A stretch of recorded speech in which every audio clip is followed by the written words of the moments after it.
Hi, my name is Ben, and I'm a person living in recovery, as well as a certified recovery peer advocate. I've struggled with substance use disorder since I was 14 years old, and that really caused me to make some decisions and do some things I never thought I would do, and wind up some places I never thought I'd be, including doing 10 years of my life in state prison and local jails.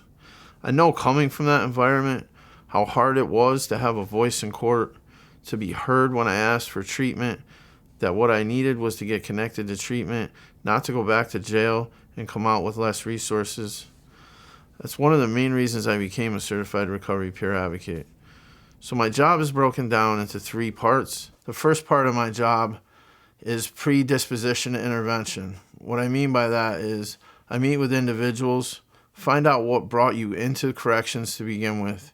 Have you signed releases that I send to your attorney, to try and get conversations with the ADAs, to put faces to the files, have conversations around, I understand how this looks on paper, but it's all substance use disorder based crime, to either continue to use or from using, and that what individuals need is connections to treatment, not to be put in jail and prison systems, to be released with less than they had when they went in with more trauma. The second part of my job is getting you ready for re-entry. I like to ask, what are the hurdles to sustaining recovery going to be when you leave? Or what are your barriers to not returning to jail? Those services are wide. Everything from starting your insurance before you leave so that you can fill your prescriptions and be able to go to doctor's appointments, inpatient or outpatient treatment. I like to connect people to care managers who really sit down and find out what your goals are, where you want to be, and then help you make and get to those appointments. I can connect you to housing retention services, do shelter screenings if you don't have anywhere to go when you leave here, help you fill out the DSS application, and make sure that you can get there and to the motel from there. I know, as someone coming from corrections, that the first 2 weeks of being released are make or break for us.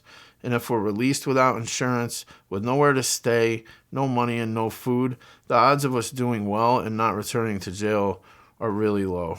The third part of my job is post-release. I'm the peer supervisor at Healing Springs Recovery Community Outreach Center in Saratoga.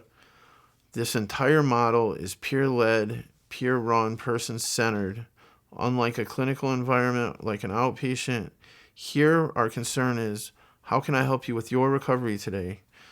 We have coaches here that will sit down with you and write out wellness plans where you come up with the goals that you want to achieve, and we help you break that down into smaller goals so that you can gain forward motion and feel like you're achieving things. Healing Springs hosts a slew of mutual aid meetings, not just AA and NA. There's a whole calendar of mutual aid meetings here, and if you don't want to attend one of our meetings, the coaches can accompany you to outside mutual aid meetings, reduce some of that anxiety around going alone.